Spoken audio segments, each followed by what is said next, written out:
Okay. Hello. Hi, how are you?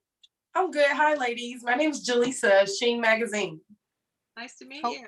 Nice to meet Nice to meet you. you guys. So You have pleasure. beautiful eyes. Thank you. Yeah. I only can imagine what you could do. Oh, yeah. You did a beautiful work. Yeah. Thank you so much. It's my honor to speak with you both. I have looked up your resumes. They're both so impeccable. You've done some amazing things.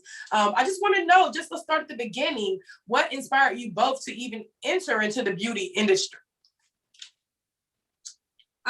Well, I started from modeling, and at a very young age, I got into runway modeling. So that was kind of what inspired me. Followed a lot of big models back in the day, and wound up watching other makeup people do my makeup. And then really, I'm a hands-on learner anyway, so I was always paying attention. And then I started doing it on other people and just self-taught, but it was always more of a hobby for me. And then eventually later in life, in my 30s, I wound up getting into it professionally, just kind of got thrown into it, and loved every minute of it. So here I am. That's amazing. How did you get thrown into it exactly? Well, I started, I was in a secretary. Well, modeling, you always, I thought it was going to be a career. It was like never going to be a career, but I thought it was going to be. And, so I always had a job. So I was an executive secretary for years. And then I decided, I don't want to do this anymore. And I started working for Saks Fifth Avenue, boom, in the makeup department, just coincidentally. And then I left there and went to MAC. And once I worked behind the counter at MAC, I decided, I ran into a friend of mine at the counter. You were running a makeup artist all the time, at the counter. And I ran into Lalette. Do you know Lalette, Vera? Little Johnson. I ran into Lalette. And she wound up helping me get into the music business. And, so it kind of just, then you start meeting people, then I got into TV and, so it just kind of took off from there, and I quit MAC and never looked back. That's amazing. Mm-hmm. It was a struggle, but it was a fun. Well, look at you now. And Vera, what about you? How did you get started? I grew up in Argentina, and my aunt was an actress. And I used to go behind the stage with her, and I was always mesmerized about makeup. I don't know why. And then I did photography when I was 16, and I thought I wanted to be a photographer, and I did some lighting as well. And then I realized how much lighting was important. But I always liked makeup, and I was always fascinated by it. And I used to do all my friends' makeup when, we used to party a lot back in Argentina. And to go to the club, you just literally you produce yourself. And I used to do my friends that they will never wear any makeup. I would sit down over here. Let me just do your eyebrows. Let me do your eyelashes. I don't know. And then I started selling Mary Kay makeup, from house to house, literally when I was really young. And when I moved to the States, I was in my early 20s, and I was really determined. I know now that I can that this is a profession, is not just a hobby anymore. And I was just visioning myself doing something. And I was always trying to find the right job or how to get in the union and work on independent movies. I will go to the schools, and be the makeup for the, kids that will be studying, acting, and they needed a makeup artist. And, I sort of went around and around and around until I started it professionally. That's just amazing. Yeah. Kudos off to, my hats go off to both of you ladies for just, being able to get in such a competitive industry and not only, win in it, but become the best of the best. So this is an amazing opportunity to be able to talk to you guys about doing the makeup, running the makeup for such an iconic film. Like this 30 plus years later, this movie has such a huge legacy, so many legends in the film in general. How did you feel when you got the call that you guys were going to be, working for Coming to America 30 years later, Eddie Murphy? That's huge. It is. Let me speak first, because Vera's been working with Eddie for 20 years. So She was already in the pot to do the movie. And, I got the call and I was beside myself, to even be thought of, to even be asked, I've always loved Vera's work and, knew exactly who she was and was uber excited to work with her. And so, and to top it off, it's coming to America, so Exactly. it was probably one of the more exciting moments in my career. I have to say that. And on top of it was a really fun movie to do. We had a great crew of people and it was really, I had a good time. Just watching the movie, I can only imagine what the set looked like. I was like, oh my God, like they didn't miss a beat. This movie is just as authentic as, a lot of times they say the sequels are never as good, but this movie was, I'm just like, oh my God, I'm so excited for the world to see this because it's so good. I It's know. just as good as the original. So I loved it. I loved everything. And one thing about the Coming to America legacy, a lot of people tune in because they're in love with the fashions, the looks, the style, the glam, the hair, the makeup, everything about the movie is just a fashion show, okay? It's on point. What type of research goes into creating looks for a film of this caliber, but not only of this caliber, but, there's Zamunda. So what type of research do you guys go into creating these looks? A lot. Everything really starts with, you start reading the script. And in the script, you have description of, every scene and how things are going to look.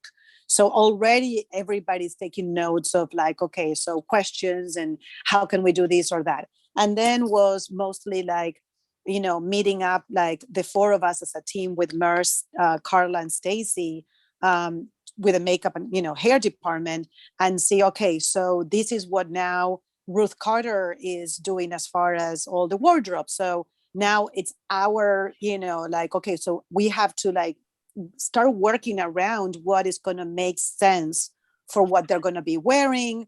And, Merce and I, we strongly believe that, coming to Zamunda at this new age, we wanted to be more modern, and so we chose to have more of an editorial look to the movie.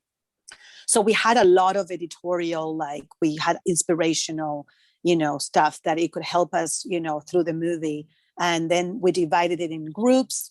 And, we started like presenting this to the director and seeing how he felt about, like these options. And then he will guide us through what he was thinking, or maybe he will go like, oh my God, I didn't even think about that. And so we brought something to the table for him that was inspirational to do for, certain looks, because, we had a lot of dancers and a lot of people that we had to think ahead of time how they were going to look before we start shooting, right? So there was a lot of collaboration between all of us to, get to that point. To put the whole look together. Yeah, that's for sure. Amazing. Like, once you all come together, you create your vision, and then you're down to making your final selection as far as your looks. And what's the true story that you want your makeup looks to really give, to inspire when people see the characters on the screen? I mean, I think you want the makeup to be, relatable. When you see these beauties on screen, you don't want to be like, oh my gosh, she's got too much makeup on, or oh my God, you know what I mean? It's like you want it to be like, wow, she looks like you're saying, the movie, you felt like the movie looked amazing, so that makes us feel amazing. Like, I'm glad you felt and enjoyed it that way. And that was really, that was the inspiration, was to give it that modern, like Vera said, editorial feel that, that you would maybe want to go out and, purchase or ask, oh my God, what did she use? I want to know what she used, because Vera and I, we were even trying to get like some kind of palette done, Coming to America palette. We were like, we were really had our, our brains were rolling early on in the film. It didn't happen, but yeah, we were thinking way ahead of things. And so, but it was color and vibrancy, the regalness of, the royal family. And, but at the same time, they're at parties, but then they're at home, just hanging out at home. But even then they're regal, you know, so you kind of had to balance it all out, you know, and so hopefully, you know, the world will think it all worked, hopefully. They will. They're gonna love it. I already picked out everyone's Halloween costumes for the next year, so it's like, this is gonna be this. Let's talk about the special effects. So I did notice some of the special effects makeup. How much work goes into doing that versus the normal makeup? Because I know there's like a lot more detail. It's no, and a lot of hours and a lot of everything really. So before the movie started, you know, we Rick Baker was originally the designer and amazing makeups for all the, you know, the Coming to America. So for, you know, he wasn't available to work anymore, so we were trying to figure out who was going to be like an amazing fit for this big project, you know, because that's where the pressure comes, you know, like you have these big scenes that are like iconic on this movie, and now 30 years later they're coming back. So Mike Marino, and his shop is in New York, and Profinex, and he I hope I'm pronouncing it well, Profinex. And so he's a huge artist. He's amazing. He also knows Rick Baker really well. And he basically recreated, he had to do a whole cast on Arsenio and Eddie and, you know, everybody that was involved. So they do like a live cast of their head, and then they start doing and sculpting what the character is going to look like, right? 30 years later. So he had to not only go back to like how they look today to fit everything properly, but then he had to sculpt and everything, all these characters one by one. And, you know, I think that for him and the whole process of the special effect makeup is completely different, because it's definitely a very long process, a lot of hours on the chair. But not only that, is like prior to even getting the actor on the chair and doing that, is the whole work that gets involved before that to get to the character, you know? So there's a lot of tests and stuff like that involved, but it's a different world. It's like definitely a different world. Yeah, well, it's definitely, you know, spot on. You can tell, you know, it's not easy because it looks so real and amazing. Sometimes you'll be watching the movie, you forget, like, this is the same person. This is the same person. And this is the same person. And that's how you know you're looking at a great production and a quality movie. So kudos off to you guys with that for sure. Now tell me, like, you guys have such a diverse resume, a diverse portfolio. I see everything in your resume is from Ballers, Insecure, Being Mary Jane, all kind of award shows. Just amazing work. Now, what's the difference now from filming, I would say, on an award show set in comparison to filming on a movie set?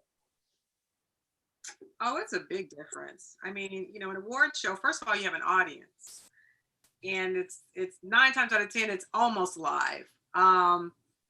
But you know, you have the whole backstage area, you know, it's just a completely different environment. You know, you have acts coming in and out, you know, you have the whole getting the dancers ready, you know, actors are there with their whole teams, you know, in private rooms getting ready. Some actors come ready and they bring their team for touch-ups, you know, so it's completely different from a film set, right, Vera? Yeah, for sure. Very different. Yes. We're here all day. I've been here since my call time, let me say yesterday, I had a 4:18 call time. I didn't get done till I left at about 7:40 or 7:30. So it was almost a 16-hour day, you know. There is no glam in this glam industry, by the way. No glam, zero glam. Zero glam. Wow. Well, you guys definitely work hard. That's amazing. And that's crazy long hours. How do you balance it all out? Yeah. I mean, you know, it's, you know, when you decide to, you know, take a film, you know what you're walking into. You know you're walking into easy 12-hour days, you know. So you kind of have to balance it out on the weekend if you can, you know, and you know, I would say come into a film being organized. That helps a lot. Come in with a good team, you know, people that can actually help you run the film. And you know, it's a lot of pressure doing a movie, you know, and because just like we had to create looks for this film, we had to create and design look for, you know, everything that we decide to, you know, come in on as a department head.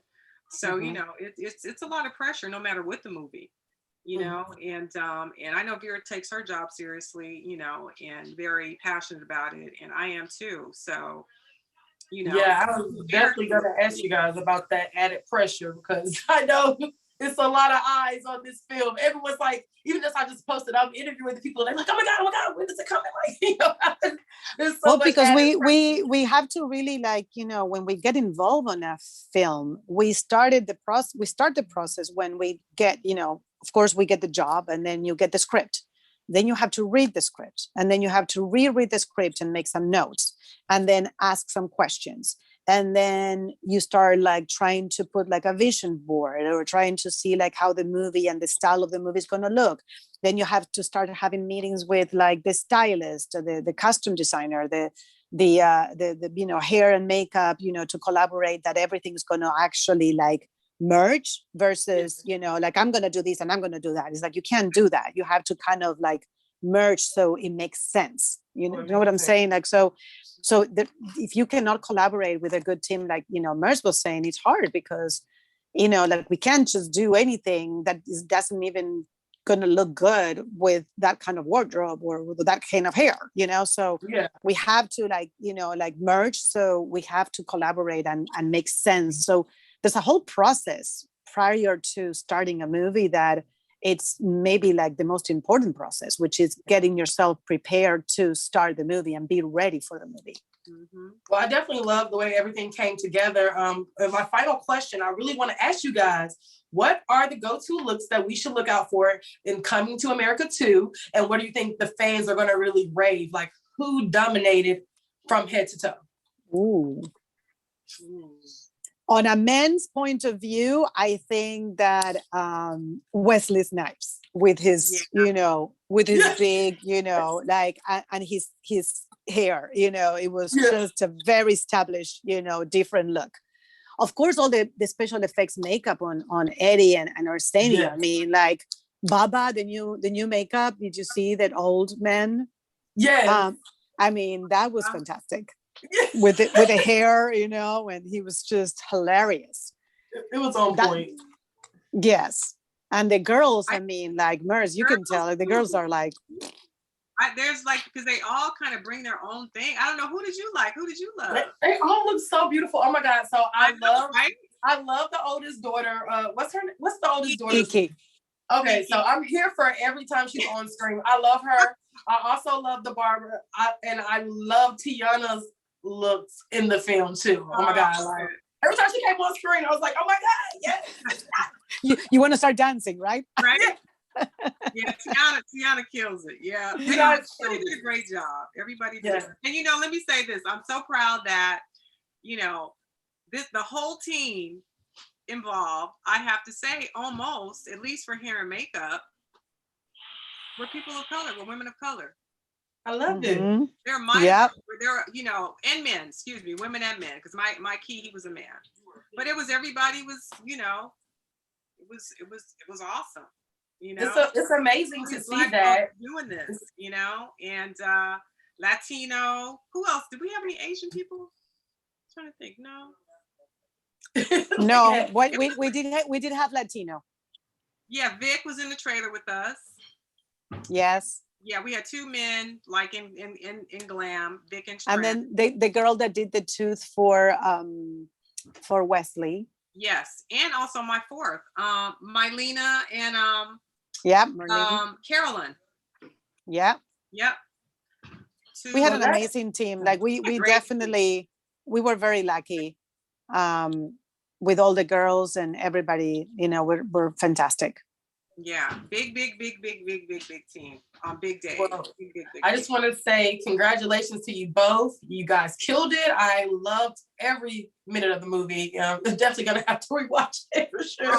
Good. But you guys killed it, and I'm just so excited for everyone else to see the movie. And it's been a pleasure and an honor to speak with you both. Oh, thank you. Thank you guys so much. Bye bye. Bye bye.